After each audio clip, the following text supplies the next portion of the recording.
પ્રકરણ 12ની 179મી વાત છે. આપણે રવિવારે 179 પણ ટ્યુઝડે બધા નહોતા ને.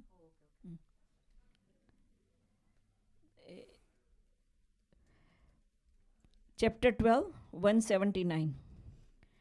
શાંતિ તો આવી વાતુએ કરીને જ થાય છે ને કામમાં આસક્તિ હોય અને વિષયનો જોગ થયો, લોભમાં આસક્તિ હોય અને રૂપિયા મળ્યા, અને માનનો સ્વભાવ હોય અને મહાનતાઈ મળી, ત્યારે કેવું થયું? જે ઓછું પાત્ર અને અધિકું ભણ્યો. આવી વાતું તો આ સત્સંગમાં છે, બીજા કોઈ કહેનાર નથી. બદ્રિકાશ્રમવાળા અને શ્વેતદીપવાળા કથા વાર્તા કર્યા કરે છે, તેથી બીજા લોકથી એ ત્યાગમાં વખણાય છે. સાધુ સમાગમે બ્રહ્માના લોકનું સુખ મળે તો તે પણ નજરમાં ન આવે, માટે સાધુ સમાગમ જેવું કોઈ બળવાન સાધન નથી. Chapter 12, talk number 179. We only get peace and bliss from listening to the talks like this. And when we have interest in lust, and we get all the interesting connection to all the things that would increase our lust. The same way, you have interest in greed, and we get lots of money.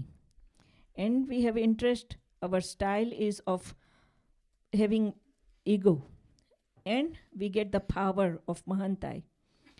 Then what happens? The same way as you do not have the sufficient maturity and you learn a lot. In that case, we do not have the character to hold on to the knowledge we have. And Swami says that this kind of talk only are talked in satsang. Everywhere else, nobody talks about these things. And in Badrikashram and Svetdip, these are the places where the residents talk about the Katha Varta and talks of knowledge. And that is the reason why from other earths that Badrikashram and Svetdip is considered to be better in Tyag, in renunciation. But by the connection of saints, even the happiness of the Brahma's earth would not be any good for us. There is nothing stronger as an instrument to the Kalyan like Sadhu Samagam, the association of saint. Sajahanand Swami Maharaj ni jai. સરસ. ગયા અઠવાડિયા વાત ઉપર થોડી બી વાત થઈ હતી, અને સ્વામી કહે છે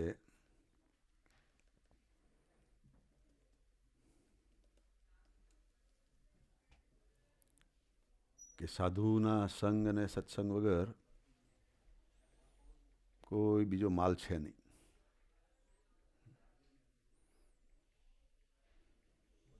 આપણને બીજામાં માલ મનાય છે એટલી આપણી અણસમજણ છે. પણ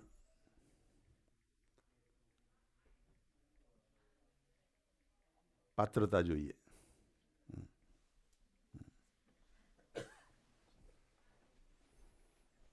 અને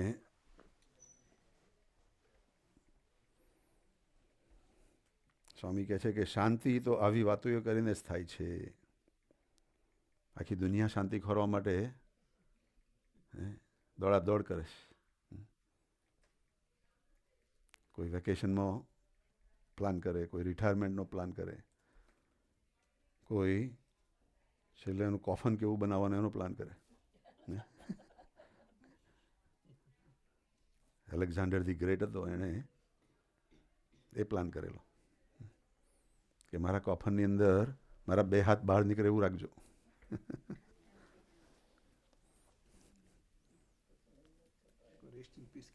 હે કોઈ મરી ગયો હોય તો કે રેસ્ટ ઇન પીસ, પણ ત્યાં શાંતિ નથી. સ્વામી શું કહે છે કે શાંતિ તો આવી વાતો એ કરીને જ થાય છે. સવાલ પૂછીએ કે આપણને થાય છે ભાઈ? આવી વાતો એ કરીને શાંતિ થાય છે? સારું. સ્વામી કહે છે કે કામમાં આસક્તિ હોય અને વિષયનો જોગ થયો. કોઈને કામની અંદર આસક્તિ હોય, કોઈ કામી હોય અને એને વિષયનો જોગ થાય તો કેવું થાય એને? હે? લસરતા વાર ન લાગે. મધ્યનું 8મું વચનામૃત વાંચીએ છીએ. નાડીજંગનો દીકરો મૂળદાવનો આવ્યો તો લડાઈ કરવા વિષ્ણુ ભગવાન સાથે, પણ વિષ્ણુ ભગવાને એકાદશીને ઉત્પન્ન કરી તો એમાં આસક્ત થઈ ગયો અને લડવાનું બાજુ પર મૂક્યું કે તું મારી સાથે લગ્ન કર. શું કરવા આવ્યા હતા? શું કરી રહ્યા? એથી બી આગળ એકાદશી એવું કહ્યું કે મારે એવું વચન છે કે મારી સાથે જે લડે એને જ હું પરણું. કોઈ લડી એને પરણવાવાળા હોય, પ્રેમ કરીને પરણવાવાળા હોય, પણ પેલો કહે છે કે હું તારી સાથે લડીશ. હવે એને જો પેલી કન્યાનું માથું કાપી નાખે તો એને પરણવાનું જતું રહે. એટલે એનું માથું કાપવાનું મન તો થાય જ નહીં ને. લડાઈ કરે તો કેવી હલકી હલકી લડાઈ કરે કે ભાઈ ચાલ તું જીતી જાય, અને પેલી જીતે તો શું કરે? એનું માથું કાપી નાખે. તેનું માથું કાપી નાખ્યું. એટલે વિષયનો જોગ થયો. કામમાં આસક્તિ હોય ને વિષયનો જોગ થયો. લોભમાં આસક્તિ હોય ને રૂપિયા મળ્યા. લોભની અંદર આસક્તિ હોય અને રૂપિયા મળે.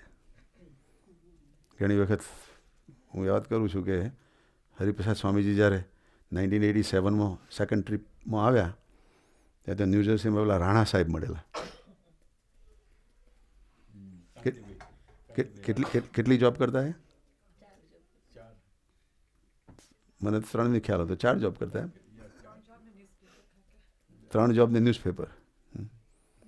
સ્વામીજી કે હું એને પગે લાગુ કે છે. કેટલો ઈશક કે છે, એટલો ઈશક અમને આ સત્સંગનો થાય તો કામ થઈ જાય. એટલે કહે છે કે લોભમાં આસક્તિ હોય ને રૂપિયા મળ્યા. યોગી બાપાના ટાઈમમાં પેલા એક મોરારકા શેઠ હતા. એને બ્લેકના એટલા બધા રૂપિયા ભેગા કરેલા નવીનભાઈ કે વેર હાઉસ રાખેલું. તારે જવાનું બેટા? જય સ્વામિનારાયણ. બેટા I was going to propose you something. I gave that book in 5 languages to Sahajbhai. Do you have that book? No. Do you want? Yeah. Okay, then I'll give you. You can give it the fees. And how about your Moti Ben? Yeah, I'll give it to her. Where is Moti Ben? તારે જેવો જ જાઉં. તને મોટી બેન લઈ જવાની છે બેટા? સુજી લઈ જાય છે? હા ભલે ભલે. હા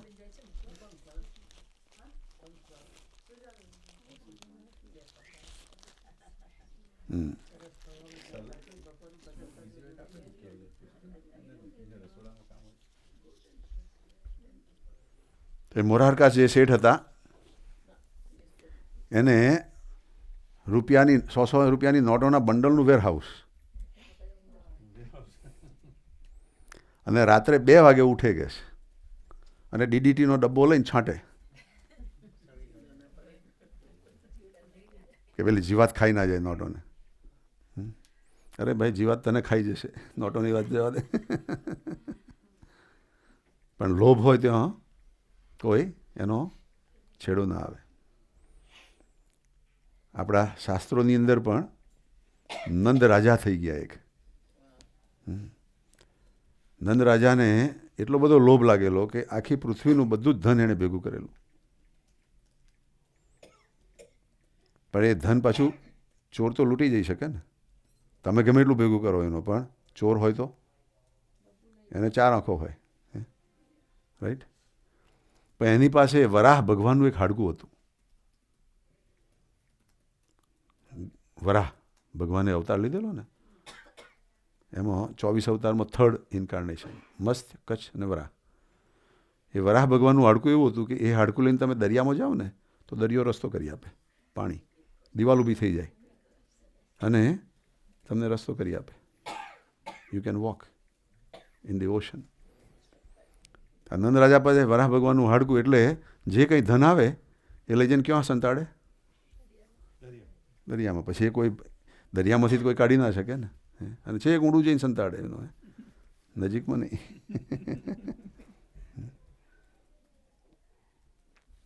એટલું બધું ધન ભેગું કર્યું કે પૃથ્વીમાં કોઈની પાસે ધન રહ્યું જ નહીં. એટલે નંદરાજાએ ટેકનિક ખોરી કે ભાઈ કોઈની પાસે કંઈક રહી ગયું હોય તો મારે કાઢવું છે. તો એણે એમ કહ્યું કે મારી પાસે ઊંટ, ઘોડા અને હાથી બધા છે, એને હું એક દોકડામાં વેચવા માગું છું. એક ઊંટનો એક દોકડો, 1 penny, 1 camel for 1 penny. તો બી કોઈ લેવા તૈયાર ના થાય, કારણ કે ધન હોય નહીં. પણ એક મુસલમાન છોકરો હતો, એણે એની માને કહ્યું કે મારે આ ઊંટ લેવું છે, તું ગમે તેમ કરીને મને એક દોકડો આપ. તો એની માં કહે ભાઈ મારી પાસે તો દોકડો છે નહીં. ત્યાં કે ના, તું મને આપ જ, મારે જોઈએ જ. માને ખબર હતી કે એના છોકરાના બાપ જ્યારે મરી ગયા ત્યારે એને જે પેલી ઘોર બનાવી હોય ને, કબર દાટવાની, એની અંદર એણે પૈસા નાખેલા અને પછી કવર કરી દીધેલું કે ત્યાં કોઈ ચોરી નહીં કરે એમ. પેલા દીકરા ઉપર એને દયા આવી તો કે જ્યાં પેલી ઘોર છે ને એમાંથી ખોદી લાવો. તો એ જઈને ખોદી લાવ્યો તો દોકડો નીકળ્યો. તો જઈને દોકડો લઈ આવ્યો, પેલા નંદરાજાને આપ્યો. તો નંદરાજાએ એને પૂછ્યું પહેલાં તું મને કહે તું આ લાવ્યો ક્યાંથી, તને પછી હું ઊંટ આપું. તો પેલો બતાવી આવ્યો કે આ ઘોરમાં આ જગ્યાએથી હું લાવ્યો. પછી નંદરાજાએ શું પ્રોજેક્ટ ચાલુ કર્યો? હે નવીનભાઈ? ઘોરો ખોદવાનો. એટલે આટલું બધું જ ગયું. એટલે નારદજી હતા ને, એને ચિંતા થઈ કે આ નંદરાજા મરી જશે તો ક્યાં જશે બિચારો, સાપ થઈને આની રક્ષા કરશે. એટલે એને સાપ નથી થવા દેવો આપણે. એટલે નંદરાજાને એનો સારું કરવા માટે નારદજી એમના દરબારમાં આવ્યા. અમારો સંકલ્પ છે ને, એણે પાછળ ચોટલી વધારીશ હમણાં. એટલે કોને કોકે કહ્યું કે આ નારદજી જેવું લાગે છે. દાસભાઈએ કે કોકે કહ્યું કે પંકજભાઈ કોકે કંઈ કહ્યું સંકલ્પને કે આ નારદજી જેવો છે. મેં કહું ભાઈ સંકલ્પ તું નારદજી, તો કે મને નારદજી નહીં કહેતા કે. મેં કહું કેમ ભાઈ? તો કે નારદજી બધા ઝઘડા જ કરાવે. મેં કહું ભાઈ નારદજી ઝઘડા નથી કરાવતા, કલ્યાણ કરે છે. નારદજી કોઈનું બુરું ઈચ્છે નહીં. નારદજીને એવું થયું કે આ નંદરાજાનું કંઈક કલ્યાણ કરવું પડશે. એટલે એના રાજ દરબારમાં આવ્યા તો નંદરાજા તો પેલું બધું મૂકવા ગયેલા દરિયામાં. અહીંયા આગળ આવ્યા તો એમની રાણીઓએ સાદર સત્કાર કર્યો, એમને જમાડ્યા. જમાડીને પછી પૂછ્યું કે ભાઈ નંદરાજા ક્યાં ગયા છે? તો કહે છે એ તો એમના કામે ગયા છે, કે ખાનગી, એટલે કોઈને ત્યાં જોડે નથી લઈ જતા કે છે. તો કહે છે કે તમને ખબર છે તમારા કરતાં એને કોણ વાલું છે કે છે? રાણીઓને. એની મુખ્ય જે રાણી હતી એને કે તમારા કરતાં કોણ વાલું છે ખબર છે? ના, હું જ વાલી છું કે છે, મારા વગર બીજું કોઈ વાલું નથી કે છે. અરે હોય કે છે, પેલી આગળ જે મરી ગઈ હતી ને એ હજુ વાલી છે કે ના હોય, એવું કંઈથી હોય? કે જોજો એની પાઘમાં એનું હાડકું મૂકી રાખેલું છે. હા, તો એક વાત મૂકીને પછી નીકળી ગયા નારદજી. પછી પેલા આયા નંદરાજા થાક્યા પાક્યા બપોરના, અને ભાગ ઉતારીને ખીટી ઉપર મૂકી અને જમવા બેઠા. આ બાજુ પેલું મોટો ચૂલો ને બધું ચાલતું હતું એનો, ગરમા ગરમ ખાવાનું બનાવવાનું હોય ને. તે પેલી એ પીરસી થાળી પીરસીને પછી પાઘ આગળ આવીને દબાઈ જોયું પાઘમાં કપડામાં, તો એક જગ્યાએ પેલું હાડકું દેખાયું. એટલે એણે હાડકું કાઢી લીધું પાઘમાંથી, અને એવો ગુસ્સો આવેલો ને તો પેલા દેવતામાં નાખી દીધું ફાયરમાં. પછી શાંતિથી બેઠી જમાડ્યા. પછી નંદરાજા જમીન ઊભા થયા, આવીને પાઘ પહેરે ને ત્યારે પેલું દબાઈ જોઈએ કે છે કે નહીં પેલું. આપણે બી આપણી જે વાલી વસ્તુ હોય ને એનો હંમેશા ખ્યાલ રાખીએ ને. બેંકનો અકાઉન્ટ હોય કે પાકીટ બરાબર છે કે નહીં. અત્યારે તો સેલફોનનો વધારે ખ્યાલ રાખીએ એનો. સેલફોન છે કે નહીં ભાઈ. પેલું દબાવ્યું તો દેખાયું નહીં, પેલું હાડકું દેખાયું નહીં પાઘમાં. એટલે થોડા ભાવરા થઈ ગયા ને ભાગ આખી ઉથમવા મળે ને બધું કરવા મળે એનું. પછી પેલી રાણી આવીને ઊભી રહી કે શું કરો છો? કે મારી એક વસ્તુ ખોવાઈ ગઈ છે કે આગી પાછી થઈ ગઈ. કે શું વસ્તુ? તો કે આમાં એક મારો દાગીનો હતો. તો કહે છે કે હજુ એને યાદ કરો છો કે છે? મેં તો નાખી દીધું પેલા અગ્નિમાં દેવતામાં કે છે. અને જો દેવતામાં નાખી દીધું વાત થઈ, ઓ બાપરે કરીને હાર્ટ એટેક ગયા. કેટલો બધો લોભ હશે નહીં? પણ આ લોભ તત્વ છે ને એ આપણને બધાને વર્ગેલું છે. એવું નથી કે નંદરાજાને જ વર્ગ્યું છે કે પેલા મોરાકાર શેઠને જ વર્ગ્યું છે. આપણે બધાને એ લોભ વર્ગેલો છે. શાનો લોભ? ભગવાન વગરનું બીજું કંઈ ભેગું કરવાનું. ભગવાન વગર બીજો જે કંઈ છે એ બધો લોભ ને લોભ જ છે ભાઈ એનો. એટલે સ્વામી કહે છે કે લોભી હોય ને એવું ધન મળે તો એમાં આસક્ત થઈ જાય. કામી હોય તો કામમાં આસક્ત થઈ જાય, લોભી હોય તો લોભમાં.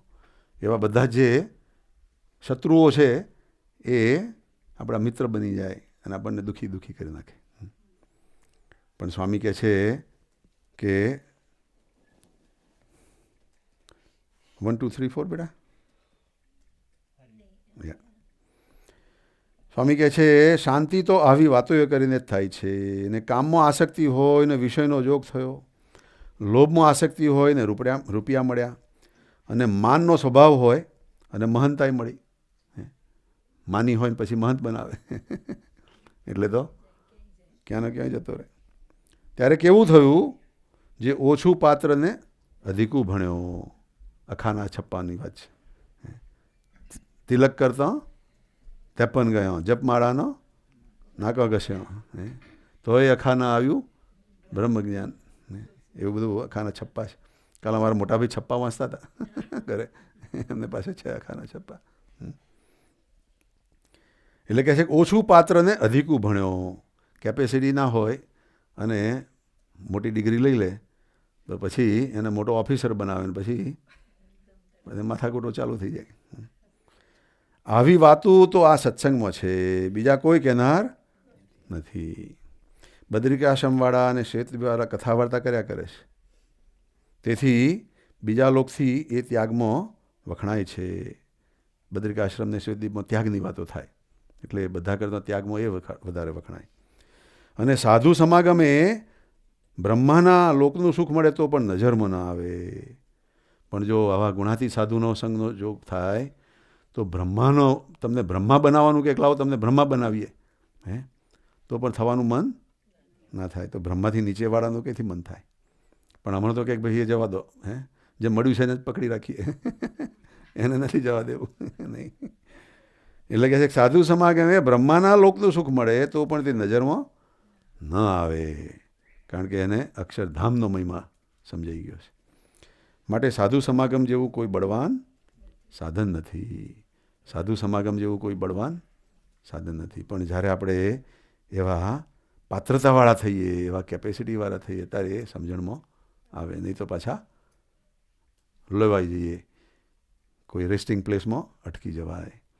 આપણે ભગવાનને એવી પ્રાર્થના કરીએ કે મહારાજ, અમે ગમે તેવા છીએ પણ છીએ તમારા. અમને એવી કોઈ જગ્યાએ રોકાવા નહીં દેતા. સીધા અક્ષરધામની જ ગાડી નોન સ્ટોપ રાખજો. નોન સ્ટોપ નહીં. સજાનંદ સ્વામી મહારાજની જય. આજ કે આનંદ કી જય જય જય. સરસ. આજે અમારા રમણલાલના નિમિત્તે સરસ માં પૂજા થઈ. મોટી બેન રમણલાલ બી બહુ જ ક્લીન હાર્ટવાળા હતા. જે હોય એ ચોખ્ખું કહેવામાં, એમના બાપને કહેવામાં પાછા ના પડે. બીજા બધાની વાત તો શું જવા દો. એમના ફાધરને બી જે હોય ચોખ્ખું કહી દેતા. મોટી બેન ખરી વાત. પણ આજે એમની સ્મૃતિ નિમિત્તે આપણે એવી પ્રાર્થના કરીએ કે એમના આત્માને ખૂબ ખૂબ શાંતિ આપે અને બધા જ્યાં ભગવાને એમને મૂક્યા હોય ત્યાં આગળ સરસ રીતે આગળ વધે, એવી મહારાજને પ્રાર્થના કરીએ. 6 વર્ષ થયા. 7. છેલ્લે ટાઈમે અમે યોગેશભાઈ, ભદ્રેશભાઈ બધા તેમની પાસે જ ઊભા હતા. નહીં, આખું ફેમિલી હતું બધું.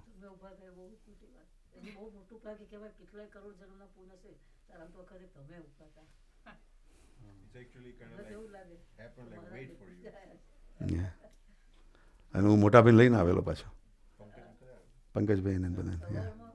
9 વાગ્યાનું પેલું કાઢેલું મશીન. ડાક્ટર કે 2-4 કલાક કાઢે કે દિનેશભાઈને અમે ફોન કર્યો, હું 9 વાગે આવીશ રાત્રે. તો મને એવું થયું 9 વાગ્યા આવશે તો ખબર નહીં મહારાજ.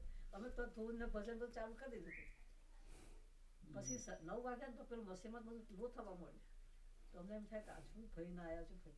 પણ બરોબર એમના ટાઈમે 10 વાગે આવ્યા કે 9:45 એવું.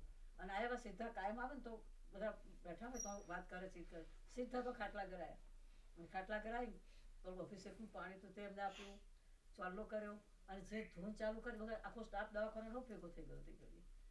અને કશી એમ ખ્યાલ જ ના આવે કે એમણે દેશ છોડ્યો છે, એવું ખબર જ ના પડે આપણને. 15 minutes. ભગવાન 15 minutes. ધૂન કરીને almost 10 to 15 minutes. ચાલુ ધૂન જ થઈ ગયું. ધૂન ચાલુ કરી દે. જોરદાર પણ દિનેશ મામાએ ખબર એવું પડી ગઈ નસીબ કોનું હોય કંટ્રોલ કરે તમે ઉભા રહો. તું ના કોન્શિયસ તો નતા ને. I think he did. ભગવાન કરાવે, આપણે તો નિમિત્ત છીએ. પણ એવું એમનું અંગ હતું એમ, કે બહુ ચોખ્ખા, જે હોય તે ચોખ્ખી વાત કરી દે. અને ગમે તેવું હશે ને કુટુંબમાં શું ગમે તો ગમે તેનાથી ગમે તેવું એમના માટે પણ એ કહી નાખે ખરા પણ મનમાં વાંટી ના રહે. તરત જ એટલે સંબંધ હોય તો પાછા તરત જ જઈને ઊભા રહે છે.